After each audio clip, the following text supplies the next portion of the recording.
When I first started JRPG, there are two initial questions I'll ask myself. One is, can I switch the characters inside and outside of battle? And second, and more superficially, can I switch character outfits? Now, I know most people are more concerned with story and gameplay. Those are more secondary to me. Not that they don't matter, but I guess I'm more involved and more attracted to the aesthetics of something. See, one of my favorite JRPGs of this past decade was Final Fantasy XIII Lightning Returns, which is really nobody's favorite, but I think this game really combined customizing character outfits with its battle system.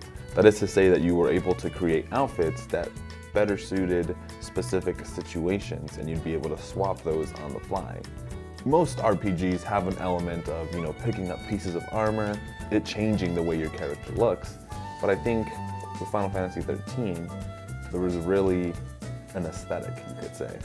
So when I decided in 2020 to pick up on the sale one of the ugliest looking JRPGs, Trails of Cold Steel, well, you might think that I'd spend maybe a weekend with it and then move on with my life, but you'd be wrong. What the hell? At a glance, Cold Steel looks like butt. I mean, the characters, the environments, everything. You might wonder, why the hell did you pick it up? And you also might think, why should I care? I might tell you to shut up and just keep watching the video. No, but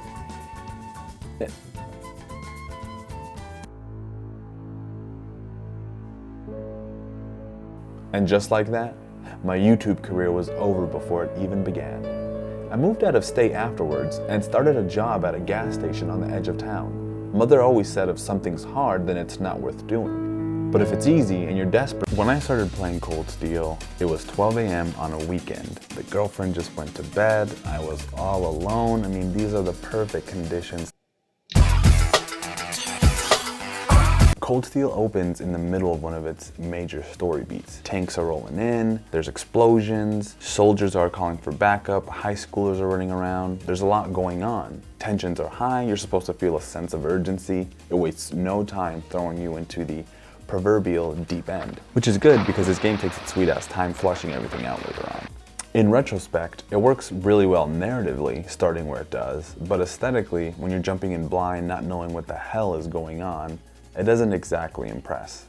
What I mean is that the fortress you're in is bland in the way military fortresses in games tend to be. I mean, what did I expect with a game that has Cold Steel in the title? I was fresh off of Ghost of Tsushima, and if you've seen that game, well, I just don't think anybody new to the Cold Steel universe would say that those fortress corridors really leave a great first impression. On the other hand, the characters really do pop with their brightly colored uniforms contrasting the grays of the environment. I mean, you really only spend about 15 minutes or so in this scenario, and it adequately serves its purpose.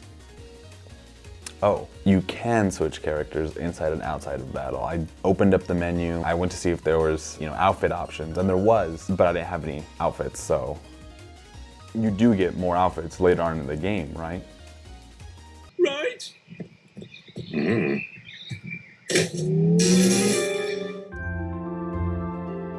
After the opening scene, we go back 5 months to the actual beginning of Cold Steel's story. This is exactly where I started to feel the vibrations, the chill JRPG village themes to study to vibrations. The contrasting tones of the opening sequence and this relaxing and soothing train ride were apparent to me, and more to my liking. It felt familiar and began to evoke a bit of nostalgia. It's the same feeling I had when watching the first Harry Potter movie as a kid. The excitement and nervousness that comes with a new school and a new school year. That sense of wonder you might get visiting a new place. See, at this point my eyes have started to sort of adjust to the game's sharp, low poly look. No. Well. The slow pan of the town, it made me want to live there. I felt a bit of longing. Reen's introspective dialogue really just hit me, like, are those Lino flowers? Never seen so many all blossoming at once. I'll be spending the next 2 years here. Wonder how long it'll be before I think of it as home. But yeah, I think I'm going to like it. It's Bitch, you gonna step on my fucking toe, bitch, with them fucking cowgirl fucking boots, bitch, disgusting. His voice actor giving that character life with inflection that really makes Reen feel more like an actual person than the stiff animations might have you believe. The opening scene drowned out such nuances. Though I wonder if it's my familiarity with game and anime voice actors that really give me an appreciation. Maybe there's a difference in standard in which we judge regular voice actors and anime voice actors. Like, would someone who isn't familiar with anime and game voice actors think this is good? I don't know. But I'm gonna say voice actors one more time. Voice actors. At any rate, I really liked his voice. When I think back on this scene, I wonder if being an adult and playing out moments like these are resonant to us because of how hectic our lives can become. Maybe there's like a longing for simpler times of our youth to experience the things that are part of being young for the first time again. The mystery of what friends you'll make and what days lie ahead. The anticipation of the unexpected. As each character introduction went on, I found myself thinking less about character outfits and started to wonder who these characters were. I mean, I was curious how they would react with one another. Except Elliot, because he's a bitch. See, while Final Fantasy XIII Lightning Returns feels good to play and has aesthetic beauty, the characters and story are so abstracted from anything resembling real people and real scenarios that my ability to emotionally engage with it was diminished. In other words, it's far too weird for it to really resonate with me.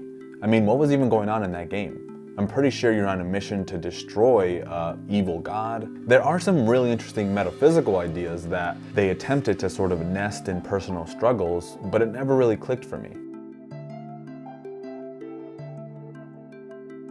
Fast forwarding a bit, my curiosity to learn about the characters and the story colored my many hours playing Cold Steel in a positive light. But it wasn't just that. There was another level to this nostalgia. There was something about the look of the game that was bringing me back to those nights of playing games on my PSP. See, we're all familiar with pixel art, the 8 and 16-bit aesthetic of third-generation video game consoles like the NES or Sega. That look was obviously due to hardware and budget limitations at the time, but now it's become a style that developers use to give their game that retro aesthetic. People like that style. I think it carries with it a sense of nostalgia and simplicity. There's a generation of gamers that grew up with low-bit aesthetics, and there's an appetite still today, even with photorealistic games like Red Dead 2 or The Last of Us Part 2. But here's my point.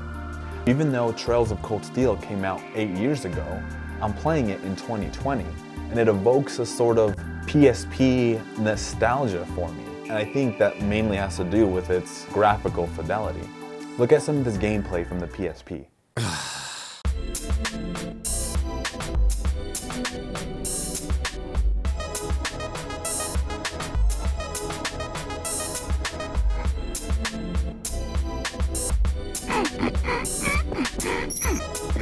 Cold Steel reminded me of playing those games late at night and being completely enveloped by their aesthetic. Discovering all these Japanese-developed titles on Sony's first handheld influenced my tastes and expanded my imagination. It makes me think that somehow the less realistic a game looks, the more I'm pulled into its world. But there's also a threshold. Pixel art isn't really pulling me in the same way as this Cold Steel aesthetic is. If you can't already tell, this is sort of where I completely fell for the game. The moment where Class 7 heads out for their field study, I was smiling ear to ear. I was so invested. I mean, I was just so into it. Do you guys remember that Campbell's soup commercial where that boy, he's like a snowman out in a snowstorm, and he comes inside and he drinks the Campbell's soup and it melts off of him and he's like super cozy? That's me. And the soup is Trails of Cold Steel.